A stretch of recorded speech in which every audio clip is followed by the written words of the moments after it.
Perez Collision Center is a proud sponsor of ProView Networks and Albuquerque Boxing. Perez Collision Center offers expert knowledge on any of your auto body and paint needs. Give them a call today, 505-254-4655, or stop by for a visit at 2415 2nd Street Northwest in Albuquerque, New Mexico. Perez Collision Center.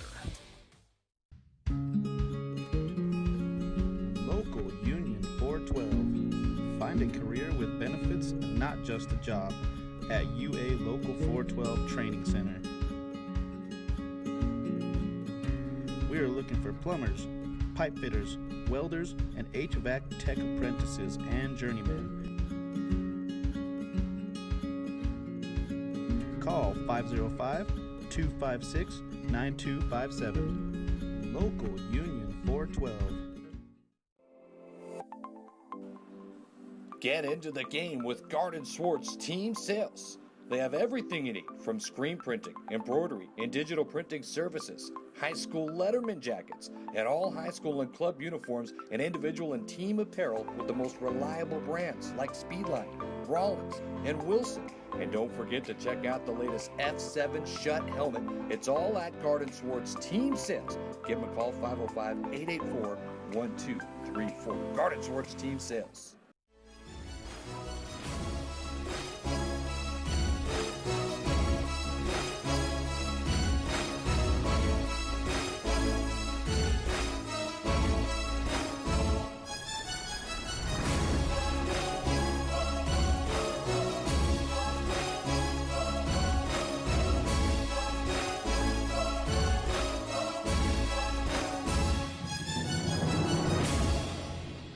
Everybody, and welcome to the first 2020 edition of Red Menace TV. Leroy Lucero along with Michael Carlisle.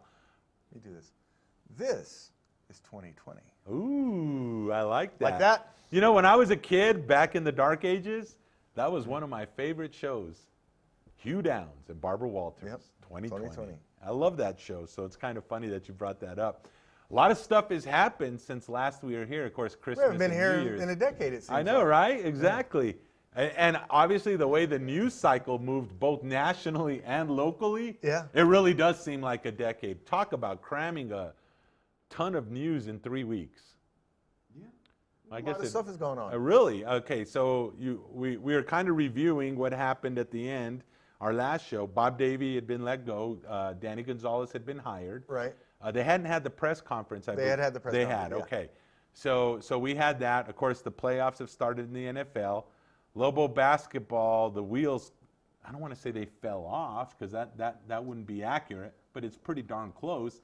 But then they put a wheel back on, kind of, but it's kind of a rattly wheel, like the frame's a little bit bent. Timeout. And the other wheel, and then there's lawsuits and stories in the paper and allegations. Stop. Okay. The wheels fell off. They're 14-3, dude. Well, I mean, They've lost one game since we've been gone. Now, I get feel it. you. It's maybe not quite as dominant as they looked at times earlier in the season, but I think it's a bit of a strain, and you're not the only one. I think, look, the loss at San Jose State, well, that was a bad loss. That was a loss that shouldn't have happened. There's no doubt about that. This is right after everything kind of. Right. Well, no, it wasn't. It was the third game after everything had happened. Yeah. Okay. But to say the wheels have come off, everybody pump your brakes. Carlton Bragg's back. They get a big win last night at home against Fresno State. They're 14-3, 3-1 in conference play. They've won their first 11 home games this season. They can match program best on Saturday if they can beat Air Force and start 12-0 at home. Are there issues? Are there things that need to be improved? Yeah. Wheels coming off? That is a huge stretch. Now let me qualify this, and here's the thing. So Lobo football, most football, right? High school, college, and NFL, it's kind of like a week-to-week thing, right? I think, for the most part. I mean, it's like this week they're good, next week maybe not, whatever. College basketball, I think a lot of fans take that, especially, when you get it, you get the phone calls. Sure. And then if you read the Twitters and the other social media, it's just like one loss is like catastrophic. And one victory's like, okay. And even before we left, it was like, well, Vance Jackson he really needs to pick it up. And I'm like, just give him a little bit of a chance. By the way, Vance Jackson has picked it up. And I said that. Yeah. I said, as the season rolls on, watch out. This guy's going to catch fire like he did last year. He just might be a little bit of a slow starter, that's all. But after the Bragg and Caldwell situations, and we'll talk about that if you want, after that happened, obviously it was Armageddon here, Lobogeddon, I guess you would call it. Lobogeddon. There for a little bit. Then there was a couple victories, and then, like you said, the loss at San Jose State, and people's hair was on fire. But they keep winning at home. They keep doing like what a Lobo team should do: win at home, have a chance on the road. Maybe you drop one here or there, but you keep on winning. And look, I can understand the frustration with the San Jose State loss because, again, that's a game you should not have lost. But the reaction of a lot of fans was just so disproportionate Hair on fire. to what it actually meant, in terms of the season. Yeah, bad loss. Things you got to take better care of the basketball, which they did last night. Now, Fresno, not typically a team that turns you over a lot, but it wasn't nearly the doom and gloom that I think a lot of people wanted to make it out to be. And I just found that fascinating, the reaction of so many people. And again, I understand it was a bad loss. It was a loss that shouldn't have happened. Not to minimize it either, but those things happen through the course of a college basketball season. And in honesty, come February and March, I doubt anyone's going to go, wow, that loss at San Jose State was a really big That's deal. what's going to keep us out of the tournament. No, because what it's going to come down to is playing your best basketball at the end of February and the first part of March during the Mountain West Conference tournament and trying to make your run there. If you want to, equate this and what's going to get us to the NCAA and what's not, that loss isn't going to keep you out. What's going to get you in is winning the Mountain West tournament. That'll get you automatic. Quite frankly, Lobos aren't getting an at-large bid. Even without the Lobos aren't getting. San Diego State might could get an at-large bid if they didn't win the tournament. They so you're saying that the NCAA rules just make it's not going to be possible?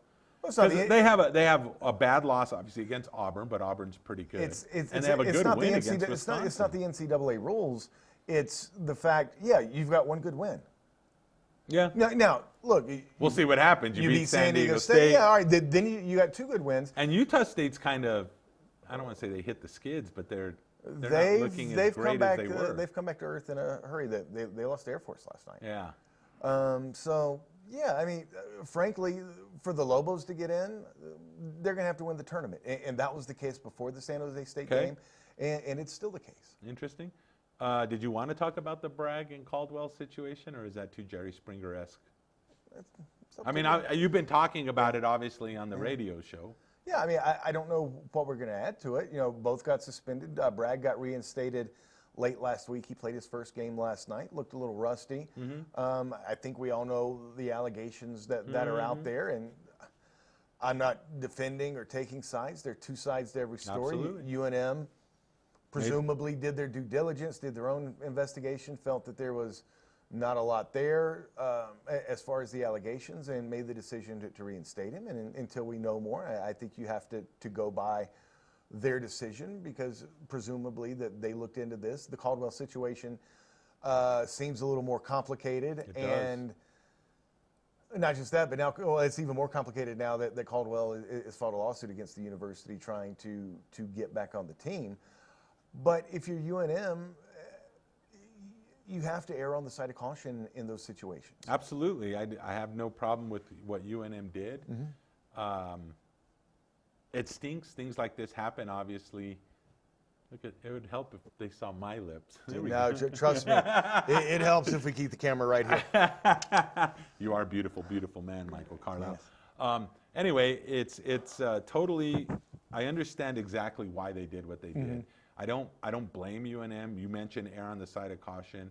Let's be honest. I don't want to say comedy of errors, because that sounds like it's kind of funny, but since the golf trip, the ill-fated golf trip, which seems like forever now, it just seems like it's been one bad move after another. Whether it's right or wrong, it just seems like this is just, everyone's like, the minute something happens, everyone immediately goes to, this is horrible. Well, let's be fair. It's not good. Yeah, no, it's not. Look, I don't think it's necessarily fair to loop this in with the golf trip I and things agree. like that. Whole different. Look, let me try to be really clear here. I'm not trying to say that or make light of this or minimize this. Things like this happen at universities around the country all the time. And again, I'm not trying to make light of it, but I mean, it's not like UNM's the only place where a player gets accused of doing something or two players get accused of doing something.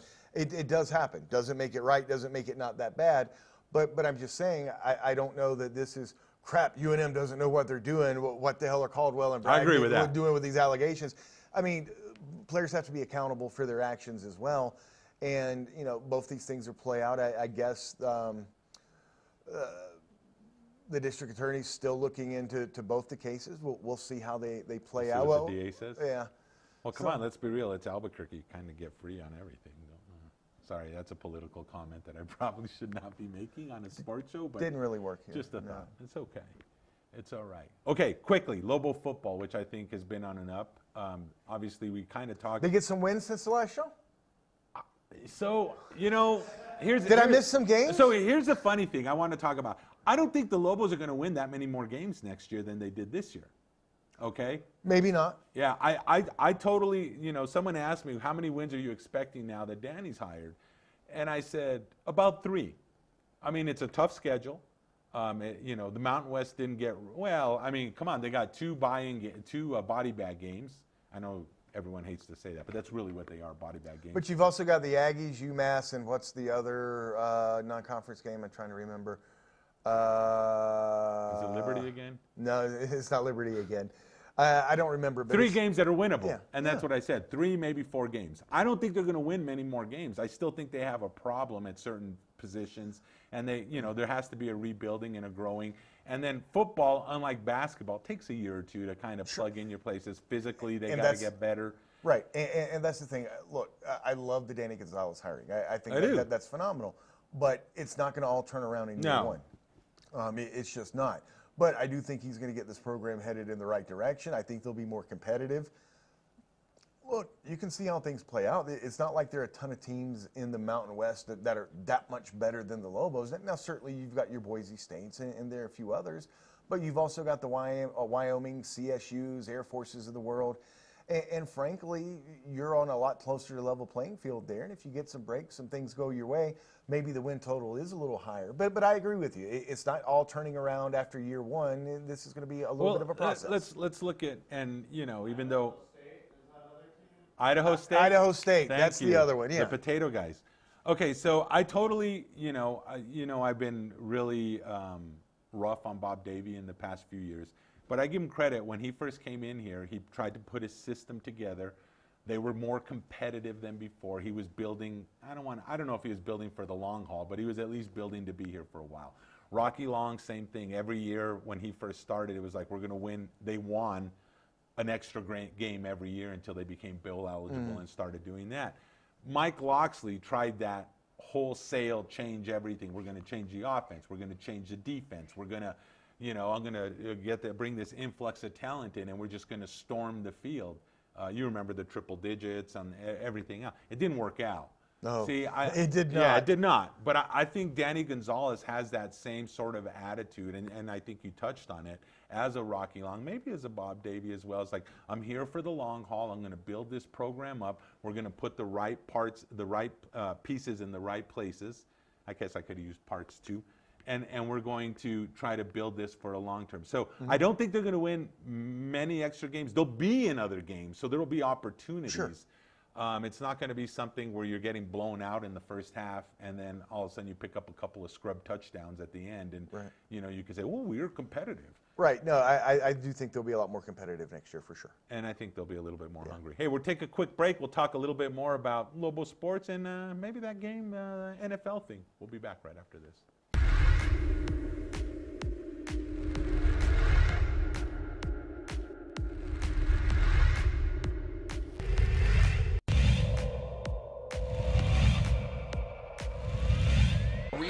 Moreno extra pass, and Watson.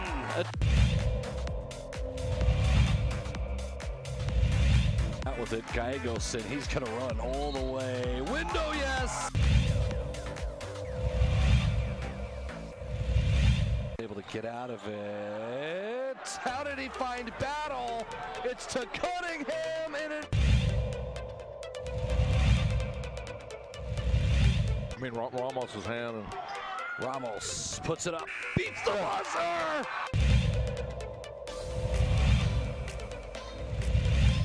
boy, Jefferson wide open. Jefferson to Daraji! Into Watson with the jam!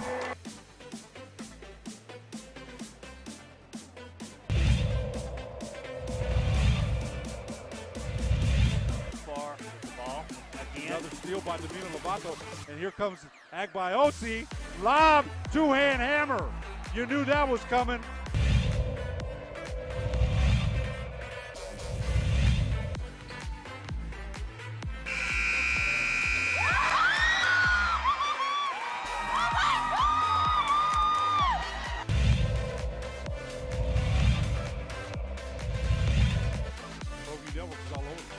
The lob, tagged by Osi, the one-hand hammer. Put up. And a drive from Parham.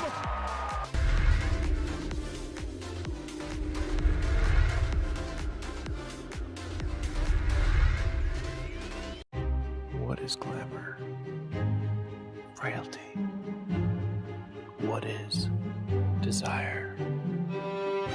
Diamonds. They say a life lived without passion is hardly worth living. Ma'am? Ma'am? Ma'am? Dang, this one made me feel all special.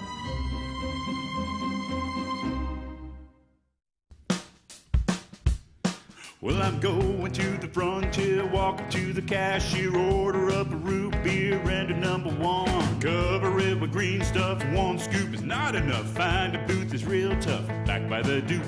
Meet my family, meet my friends in the quirkiest restaurant I have ever been. All of Albuquerque's favorite spot, it's the Frontier Restaurant. The Frontier Restaurant is a proud supporter of ProView Sports Network. Don't sacrifice quality and flavor when you're in a hurry. Golden Pride offers ribs, fried chicken, green and red chili breakfast burritos, and Frontier Cinnabons. 4 great locations, or visit us online at goldenpride@abq.com. Golden Pride Barbecue Chicken and Ribs, proud supporter of ProView Sports Network. Car Crafters, proud supporter of ProView Sports Network. Are you sure we're supposed to be doing this? Don't worry, I've watched him do it 1,000 times. Come on, what's the worst that could happen? No! Bad dog! Hi, welcome to Car Crafters. What happened? Don't worry, we'll make it like it never happened. Car Crafters, it's like it never happened. Sadie's is a proud supporter of New Mexico high school sports and athletics, and we here at ProView Networks would like to thank Sadie's for their continued support in helping us bring you all of your New Mexico high school sports coverage. Hey, welcome back to Red Menace TV. Mike, so real quick about Lobo football, like we said, they hired Derek Wareheim. It was announced as the offensive coordinator. Have they officially announced it? Yeah, I've seen it on Twitter. I don't know if the Lobo Twitter account mentioned it. Did it? Okay. So I'm going to assume that's a true thing. Well, I knew on his verified Twitter account that he had changed his profile pic to the Lobo Shield.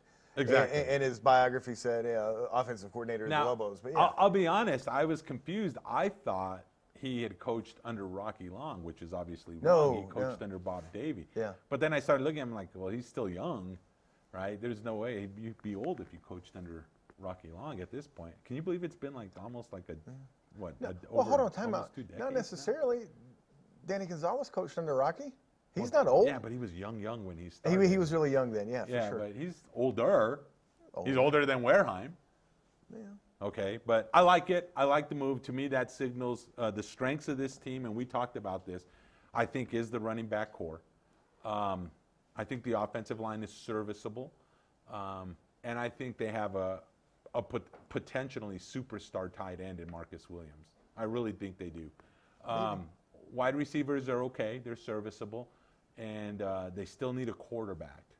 I think if they go to the running game, I think that'll benefit them greatly. And then we'll see what happens on defense. Well, look, we'll see how it plays out. I think this team's going to be built a lot like the Lobo teams under Rocky Long on both sides of the ball. It's going to be smash mouth football. You're going to have to throw the ball, but certainly you want to establish the run game. You want to push the ball forward, and I do think that's going to be a big part of the offense. But yeah, you're right. The quarterback position's got to be figured out. You probably need a playmaker tight end. I agree with you on Marcus Williams. I think he has a ton of potential. Hopefully they're able to utilize that.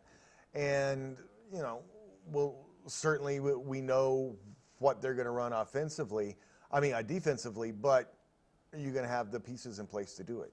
Yeah, well, and that's going to be the key. Obviously, when Gonzalez was hired, they chose not to. Obviously, everything changed. But the early signing period, they didn't really get involved, which is not, well, I don't know. It's kind of weird because the early signing period you would think would help.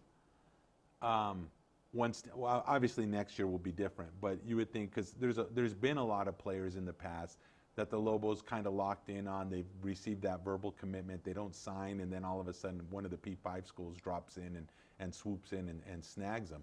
So the early signing period was kind of theoretically supposed to help, so that way if you got an early verbal commit that was solid, all of a sudden here's the early signing period, reel him in, boom, we got him. Now he's locked and loaded and under a letter of intent. So we'll see what happens. They're going to go in. They're going to find some players.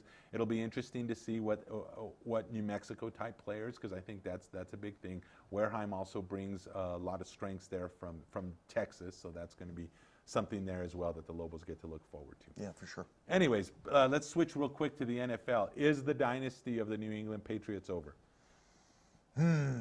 Maybe, but it's too early to make that call. Okay. It sure sounds like Tom Brady wants to keep playing. Yes. Doesn't mean he's going to be a Patriot next year. I think that's going to come down to who makes that decision. If it's Robert Kraft's decision, yeah, Brady's probably back next year. If it's Belichick's, maybe, maybe not, because Belichick wants to stay there for a while longer, and he wants to keep winning. People forget this. Belichick wanted to get rid of Brady 3 years ago. Look at this. Oh, what the heck. Belichick had a succession plan in place with Jimmy Garoppolo. Bob Kraft overruled it. Nope, we're keeping Tom. He's done so much for the organization, and I get that. But, the Patriots are dangerously close to being in a San Antonio Spurs situation where you rode the Tony Parkers, the Manu Ginobilis, the Tim Duncans so long, and understandably so because you had so much success and won a lot of titles with those guys, but you got old and you dug yourself such a hole, you haven't been able to come out of it. Belichick wanted to stay fresh, stay young. Better to get rid of somebody a year or two early than a year or two too late. That got overruled. Now, they did win another Super Bowl with Brady after all that, so it's hard to totally criticize that. But Belichick wants to keep winning and keep winning now, and I don't know that you can build the future around a guy that you don't know how much longer his future is. He says he wants to play till he's 45. I think he's still better than most quarterbacks in the NFL. This is just wrong. This is just wrong. But I think it'll be interesting. And if he doesn't wind up with the Patriots again next year, where does he wind up? Because I think there are a few intriguing possibilities. Well, you mentioned some. You mentioned the Chargers. You mentioned the Dolphins. The Dolphins, maybe. I think Dolphins are still too far away, don't you think? Indianapolis, I think, is a lot more intriguing. Tennessee will be intriguing. Both their quarterbacks are free agents this year. You plug him in there, and of course, he knows Mike Vrabel very well. They played together. Vrabel was on the staff in New England for a while. There's some interesting situations there. So we'll see. Yeah, I think the Dolphins are probably a little far away, although Brian Flores was a Patriots assistant. And you mentioned that the offensive coordinator, Josh McDaniels, if he got a job, that might be a place where Brady would land. And he interviews in Cleveland later this week. They're very close. If Brady does not remain a Patriot, would they sit Mayfield down for Brady? Did you watch any Browns games this year? I totally understand what you're saying. Yeah. And I like Baker Mayfield. Yes. The answer to your Okay. question, though, is yes. Should They would give him a absolutely. year to season or what? Yeah. I mean, do you think Look, that guy look. could handle that? Doesn't matter. Okay, fair enough. I mean, it's not like the Browns have anything to lose, right? They were built up pretty harsh. What's the worst that could happen? They're not good again. You mean they don't qualify for the playoffs Again? Yeah, I feel you. I feel you. Brady would I don't know. Would he come cheap? Do you think? I mean, I don't know.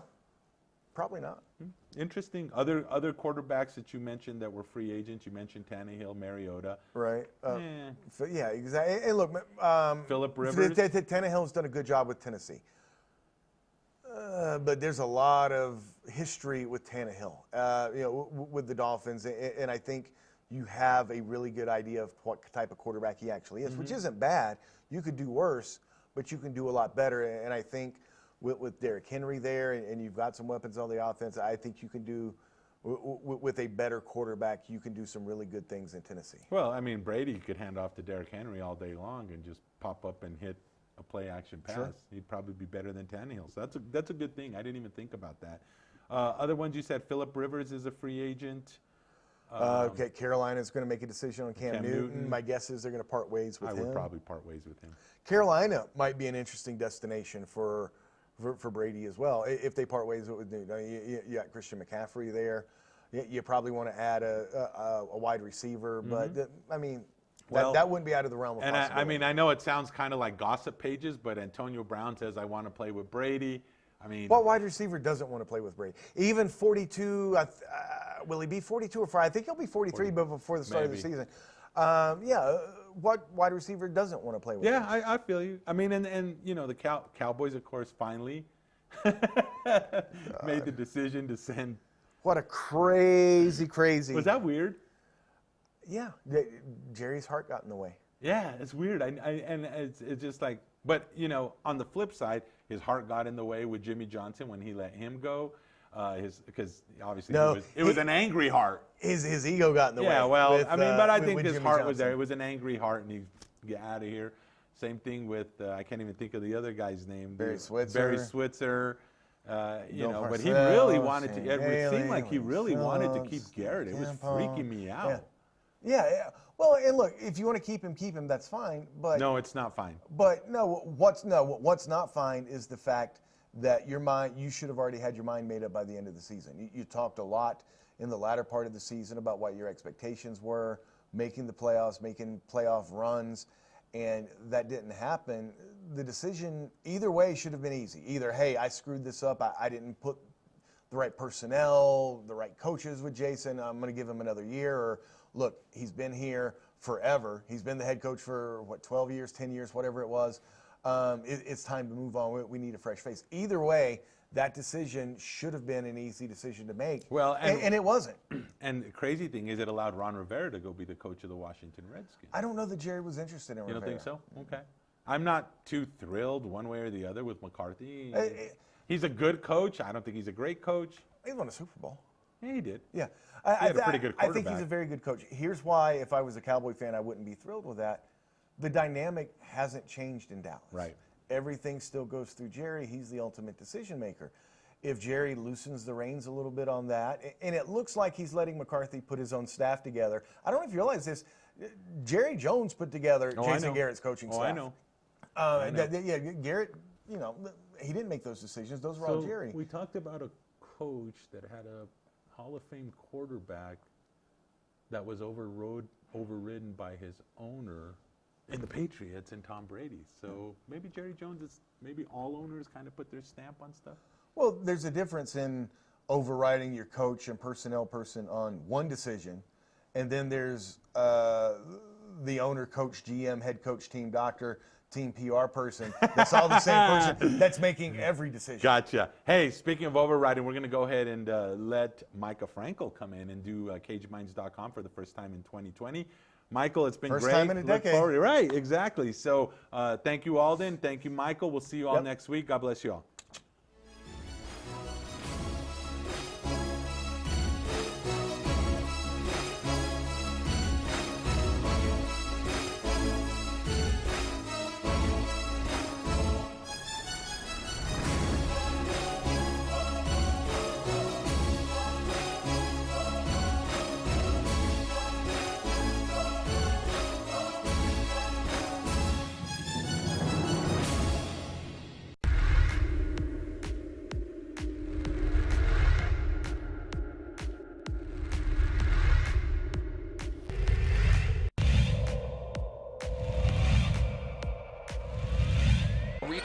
Moreno extra pass.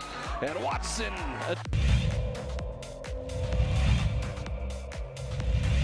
Out with it, Gallegos, and he's going to run all the way. Window, yes! Able to get out of it. How did he find Battle? It's to Cunningham, and it... I mean, Ramos's hand. And Ramos puts it up, beats the buzzer!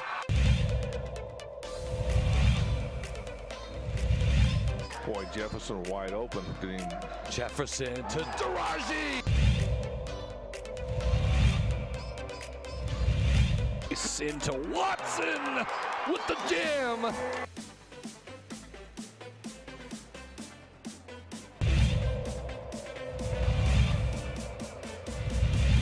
Far with the ball. Another steal by Domino Lovato. And here comes Agbaiosi.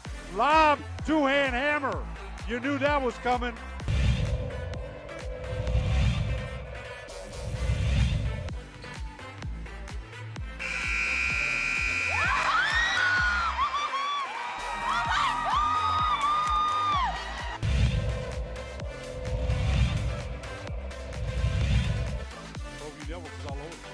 The lob tagged by Osi, the one-hand hammer. Put up. And a drive from Parham.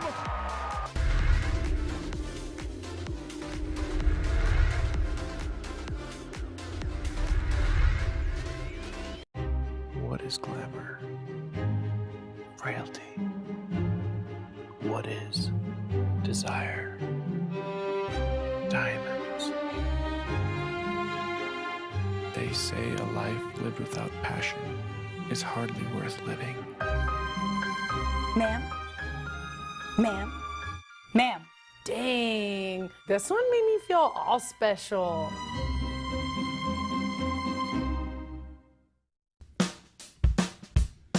Well, I'm going to the frontier, walk up to the cashier, order up a root beer and a #1. Cover it with green stuff, one scoop is not enough. Find a booth is real tough, back by the Duke.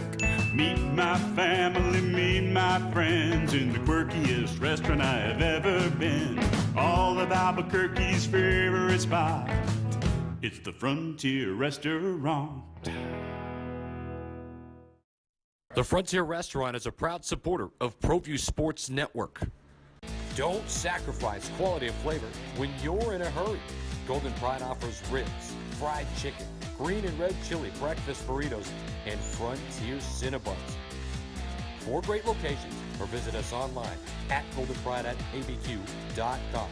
Golden Pride Barbecue Chicken and Ribs, proud supporter of ProView Sports Network.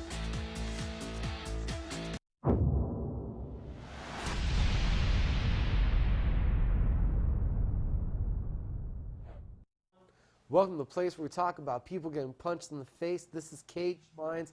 I'm Micah Frankel, back for the first time this year. Been a couple weeks off. Hope everyone had a safe and happy holiday, and we are hitting the ground running as we are back. And the first combat sports event for New Mexico is already happening this weekend. We have big news, though, before that. Tim Means has been added to the Rio Rancho event for the UFC, February 15th. It was big breaking news yesterday, first reported by the Albuquerque Journal. The Dirty Bird had called for a fight here locally at the Santa Ana Star Center after a first-round submission win of Thiago Alves at the UFC Fight Night in D.C. The opponent is going to be Ramazan Emeev. Emeev is 18-4, a former M1 champion in Russia in the middleweight division, is 3-1 in the UFC, 3 decision victories. Means Emeev, the most recent addition to the UFC Fight Night card here in Rio Rancho. We got some boxing news also for an event taking place in February. Holmes Boxing made a special announcement this week. And we're going to be seeing the son of a legend, Roberto Duran Jr., in the main event there at the Marriott Pyramid North Cold War 5. Holmes Boxing presenting. You also have on the card Liana Martinez, the Santa Fe native, and the first announced bout we'll see Irish Bryant McLean versus sometimes cage fighter and boxer Maurice the Hulk Jackson from the Jackson Wink Academy. As I mentioned, we're heading into the first event of this year. Saturday night, Southwest MMA Series 30 goes down at the Buffalo Thunder Resort and Casino. Santa Fe native Aaron Pearls will be in the main event. Pearls fights out of A&K Muay Thai and comes down to Albuquerque to work with the Latrell Yee team. He's a grinder, good Muay Thai coming out of that Muay Thai gym, and loves to wrestle coming out of the Latrell gym. He's going to be taking on extreme fighters from Plainview, Texas, Rocky Rosas. Rosas going to be his debut out here in the land of enchantment. Interesting to see what happens in this welterweight contest. As far as the amateur card goes, a couple standouts to mention. Lydia Parker Warren is going to be on the card. We have an interview with her up at cageminds.com. 2 impressive victories back-to-back for that young lady. Also going to be taking on Veronica Garcia from Extreme Fighters. Nathan Torres, a former U.S. Marine training out of Elevation Boxing in Jackson's Acoma. Look for that young man. We have an interview up with him up at cageminds.com. This week it was also announced for that card that we've added some special exhibition grappling matches. Before the MMA begins, you'll see Jesse Tafoya, Brian Niff throw down in a submission-only exhibition bout. Really intriguing stuff there. Now, talking about upcoming events, 6 days later, next Friday, right here at Route 66 Casino's Legends Theater, are live on UFC Fight Pass. It's LFA 80. The main event is 145 pounds, the featherweight division.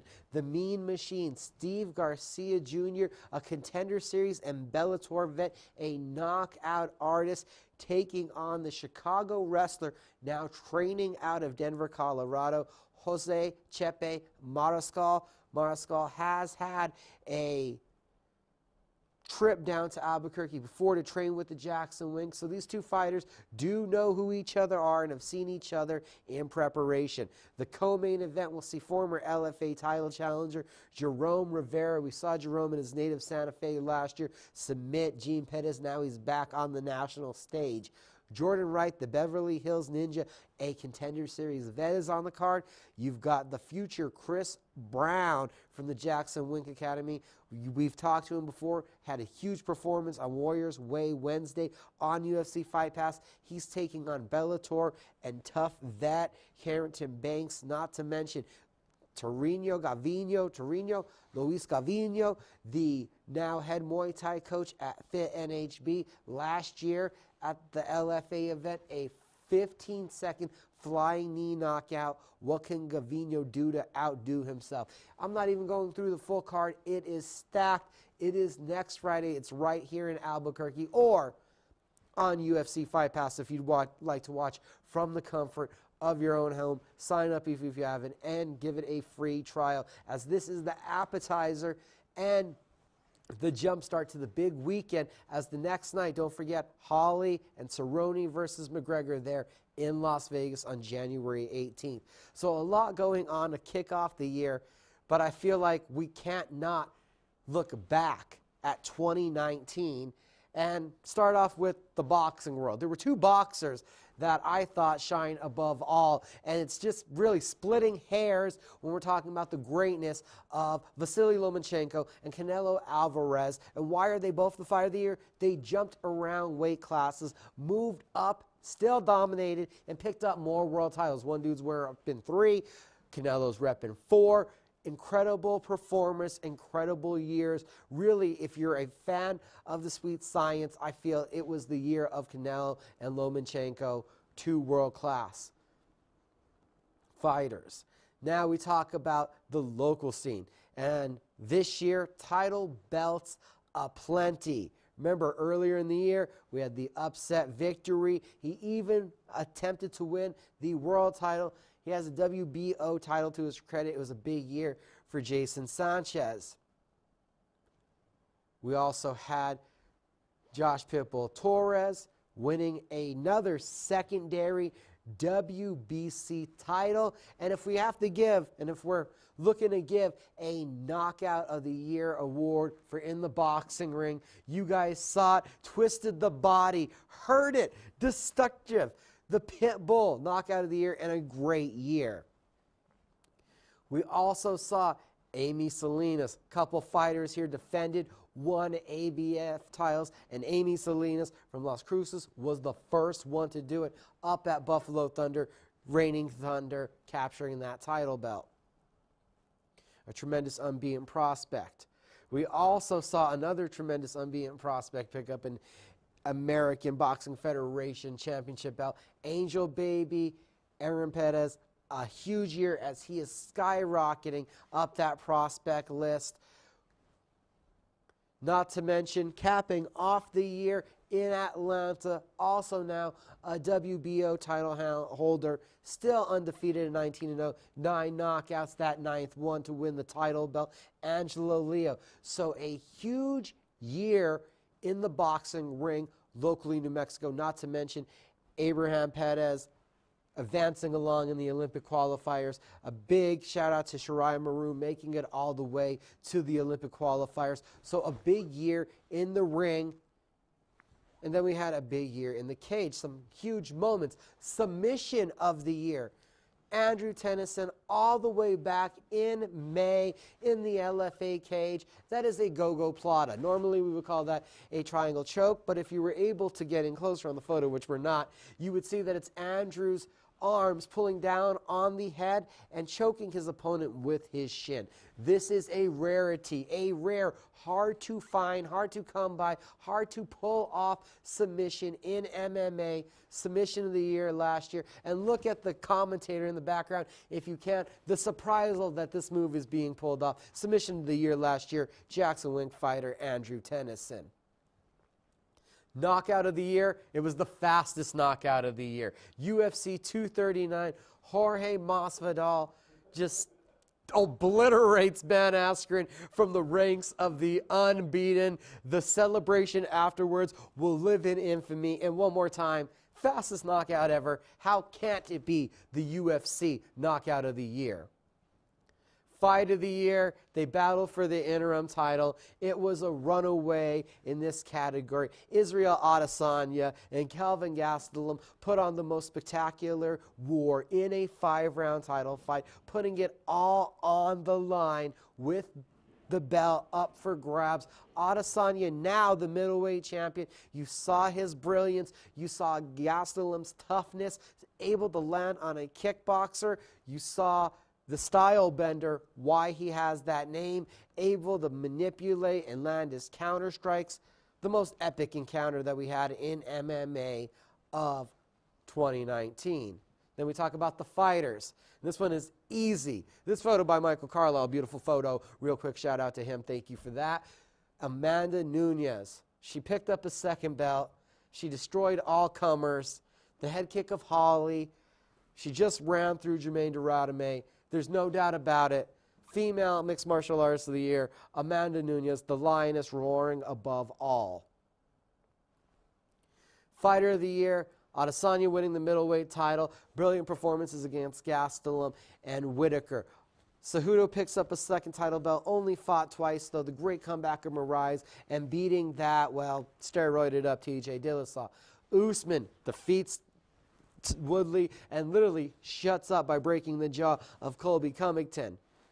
Jorge Masvidal, 3 knockouts, taking out Darren Till there in London, the flying knee of Askren, and becoming the BMF champion, knocking out Nate Diaz. The drum roll, well, real quick, Fighter of the year, my opinion, 3 knockouts, 3 big performances. They made a belt for this man. Jorge Masvidal was 2019. He's the fighter of the year. And then we come back to me, as it's been a great year. And we're going to go to commercials now because we've talked about everything I got for you guys. When we come back, though, we're going to show you my interview with LFA headliner Steve the Mean Machine Garcia, as he has his opportunity to get that UFC contract coming up next Friday night at the Route 66 Casino. So we'll have the Mean Machine when we get back, people. Sadie's is a proud supporter of New Mexico high school sports and athletics, and we here at ProView Networks would like to thank Sadie's for their continued support in helping us bring you all of your New Mexico high school sports coverage.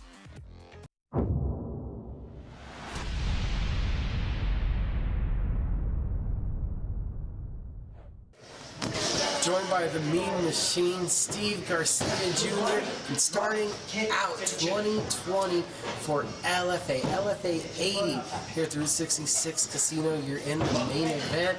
How you doing, sir? I'm doing good, man. How are you? I'm doing well. Happy New Year. Happy New Year, man. Hopefully you have a blessed one, man. Right. Hopefully you had a happy holiday. Absolutely. Absolutely. So how is that fight camp and holidays? Oh, it's not the funnest, you know what I mean? It's not the funnest. You gotta kind of watch what you're eating and stuff. But, you know, I had Thanksgiving. That was nice. And then Christmas, you know, I was able to eat, but obviously you gotta watch your proportions and you can't have everything, you know what I mean? But it was good. I didn't have any issues. I'm moving up in weight too, so that's gonna be a little bit beneficial for me as far as being able to eat a little bit more. But, you know, I grind as hard as I can every time, you know, we have a fight camp, and it normally shows. You were there, the Contender Series, a spectacular performance. We all know the story now. How do you handle the accepting of, okay, I need to move up a weight class, 135 where I've been at isn't working for my body anymore? As you get older, obviously it's kind of harder to keep cutting. I fought 35 pretty much for 12 years, and probably like up until last year, like it's been pretty easy. And then all of a sudden, you know, your body kind of starts adjusting and stuff, and you just, you know, you're getting older, your body's maturing and stuff. So after this last weight cut with the Contender Series, it was rough, and I had the choice whether to go to the hospital or to, you know, just kind of call it and then see if they'll take the fight. They took the fight. And at that point, I didn't necessarily expect a contract. I was going to be really shocked if I got the contract. But what I did know is that I needed to get in front of those judges. You know, those I think there's 3 judges, you know what I mean? So those 6 eyes, you know what I mean? And I wanted to make sure that I made a statement in front of them, and I think they were happy with what they saw. They just weren't, you know, going to, you know, allow something to happen as far as, you know, a mishap with the weight and stuff like that. And that's all right. Like, I don't blame them for any reason. Everything is on me. And that's why I love the sport too, is because my hard work and everything like that. I obviously have a team around me, but it's really on you, and there's not much to blame besides, you know, the things that you do, and you know, you just got to be careful on who's around you, and obviously your dieting and stuff like that, but everything falls on you, and that just was a hard weight cut to do, and I think I had like an 18 or 19 day notice, and you know, I didn't cut the full 30, but I cut about 28 or something like that, and it was still tough, but you know, it is what it is. You know? So what was the game plan walking away? From the fight? From the Contender Series. Once you got past the fight, a week later, got healed up, what was the plan? You know, they actually they threw like UFC China at me. They threw a few different spots at me, but I was like mentally just kind of just tired from, it's mainly the weight cut, you know what I mean? I knew that I had to go get a job done, you know, and I went in there. I beat Desmond Torres, you know, in the first round. But after that, like, my body just like needed to heal. And then from the fights before that, my hands were really just busted up. So I just really needed time to heal. You know, I just was really just, you know, I was really hurting for the, you know, a good while there, and it just took me some time to kind of bounce back, to recover. I went on my honeymoon, and it was really just like a big mentally healing process. I came back fired up and everything like that. Got another, you know, opportunity I wasn't able to jump on, but it is what it is, and I'm just here to show them that I'm moving up to 45. I'm gonna go take out the next 45er in front of me, and then I'm gonna show them why I need to be in the UFC. That's really the goal. We think about the physical aspect. How mentally trying was that whole experience, from obviously the adversity to the high and the low of the performance to dealing with how it all affected you physically and mentally? I don't necessarily like to get into details about it. That's something that I actually my dad's pretty much my right hand guy, especially through all that stuff, and he sees things that he shouldn't see, and I probably put him through those things, and I wish I didn't have to, and it's a little hard on me, but I know it's even hard on him and my loved ones and stuff like that. And at the end of the day, I just need to be at this weight, so you do whatever it takes. And when it gets to a point to where you're thinking about maybe going to the hospital, then I'm like, all right, it's not really worth my life, or anything like that. So we were able to take the fight. He was taking the fight, and I didn't sweat in the fight. I didn't sweat in the back. I was so dehydrated from the day before, and it doesn't really matter. I have goals, and I'm gonna do everything I can to reach those goals. I have a family now, I have a baby on the way, and I'm gonna do everything I can to make sure that I'm gonna give him the best life possible. And it just takes time to get there, and right now I'm working towards that. I know that your dad has brothers. You have your brother. Yeah. How big is that for you? First son on the way. I'm excited. My whole family's excited, and then I just found out I'm having a boy, so that's even more exciting. You know what I mean? I can raise a little guy and teach him how to be a man, and I don't want him fighting. I don't want him fighting. You know what I mean? I'll teach him how to fight, and I'll teach him what to do. You know what I mean? But I'm being supportive and stuff like that. But it's definitely not that I need motivation, but it's like added motivation. I've always had my goals, no matter the case or situation. But man, when you get older, you start prioritizing things a little bit differently. And when you have a family, it makes it that much more better, but it makes it a little bit more harder. I want to spend time with them, but I'm here. You know what I mean? And they understand the sacrifices that I do, and it's for them. And my brother and my dad, they also come and they'll be with me late at night, and I'll do my strength and conditioning, and my 3 or 4 miles, and my swimming, and my cardio sessions, and they're right there with me, doing it with me. So I love having that. I really do. Tell us about those differences in those sessions now that we got 145 Steve versus 135 Steve. Obviously, it's always making sure that the weight is on point. I want to be comfortable at a walk around weight. Like I said, I had kind of let myself go just a little bit. You know what I mean? Out after the Contender Series, through that healing process I need and stuff. But getting the weight, right where I needed to be, but I also needed to make sure that I had the strength to handle these 45ers, because I know I always had it automatically with the 35ers. But I feel strong. I definitely feel strong. And I get it from all my training partners. Man, you're feeling good.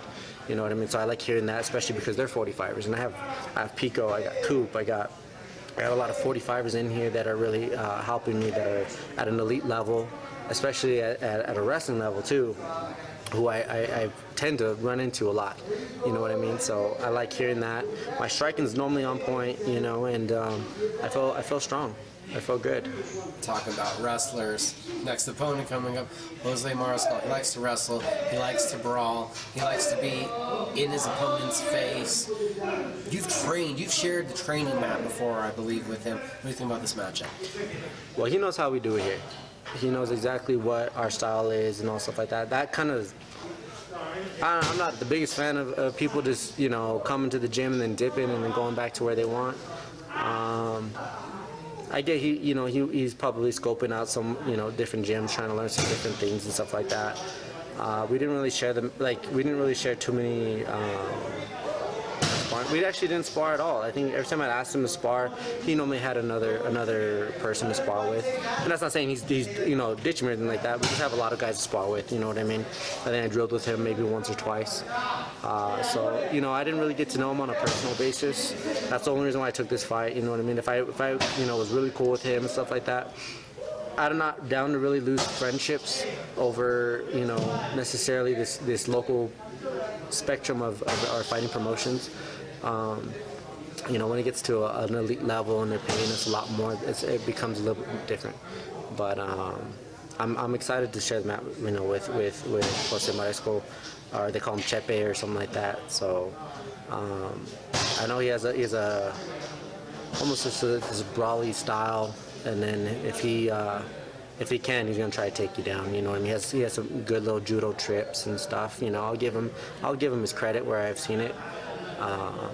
He likes his right hand, but I'm not saying that he's not professional. I'm not saying anything like that, but there's a level, and in his fights, he just comes at you with everything he has, and when you're at a level trying to get into the UFC and stuff like that, I don't know how many of those really last. They just don't last as much. You know what I mean? And he doesn't know how to take a step back and see the big picture. And I feel like that's where I'm going to capitalize on it. You know what I mean? He wants to get it started right away. I know how that is. I used to be like that too. Let's get it going right away. I'm going to be in your face. Okay, let's do it. Let's do it. You know what? I respect it. Not many people. I've had plenty of fights. Not many people can keep up that pace with me. You know what I mean? They're gonna run into shots. They're gonna get into shots, and we train a lot of different things. The style that I'm starting to mold into, it's gonna be difficult for him to do. And so I'm not necessarily just pumped about fighting him. I don't, you know, I do this as my job. But just through all the hard work that I've been doing in the style and the training that I've been putting into into this new style I'm trying to develop, it's very like I want to see how well I can do it against someone as tough as him. You know what I mean? So I'm really curious to see how well my stuff's gonna hold up to. I guess to his level of aggressiveness and stuff like that. You know what I mean? So I'm excited as far as that goes, because I'm almost a perfectionist. I want to make sure that like everything I'm doing, I'm not just doing it. I want to make sure it was working. You know, so I'm excited. When you stepped away from Bellator, it was in pursuit of this bigger goal. You've had these huge performances here locally recently. You had this great performance, even though everything didn't play out fully as you would want there with the Contender Series. How big of an opportunity is it, a main event, Fight Pass, LFA, all the circumstances this opportunity presented? I as much as like everybody's like, man, that's a great opportunity and that stuff like that, I totally see that and I get it, but I know I belong somewhere else. You know what I mean? Like deep down, I know I do, and I know that LFA is a great promotion to really get under and to kind of like, you know, shoot me into a better league. You know what I mean? So I'm grateful for that. I'm happy about that. Do I necessarily like coming to, you know, a local promotion and having to worry about tickets and stuff like that? It's not my biggest thing, but what I love about it is that I know that I have so much support here. You know what I mean? I sell tons of tickets, and I have people hitting me up, you know, constantly, and it shows me a lot of love, and I embrace it, and I always want to go out there and perform for my city, and you know, for my family, for my fans, and everybody that has expectations for me and stuff like that. And I'm even getting like interviews on being, you know, a top prospect and all that stuff. So I like being in that conversation again. That's nice. I'm just working as hard as I can.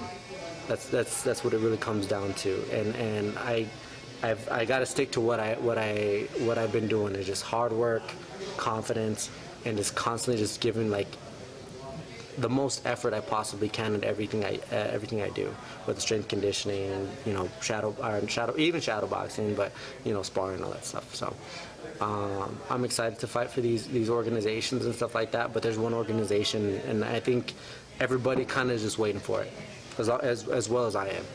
And I feel like a win over Chepe should solidify me in this 145 division, and hopefully, you know, kick me into UFC matchup somewhere. LFA 80, possibly your last chance to see Steve Garcia live, unless you can jump on that UFC Rio Rancho card, right? That'd be cool. I'm ready to go. Let me know. I'm waiting. There's this guy I want to call out. So let's wait for after this fight.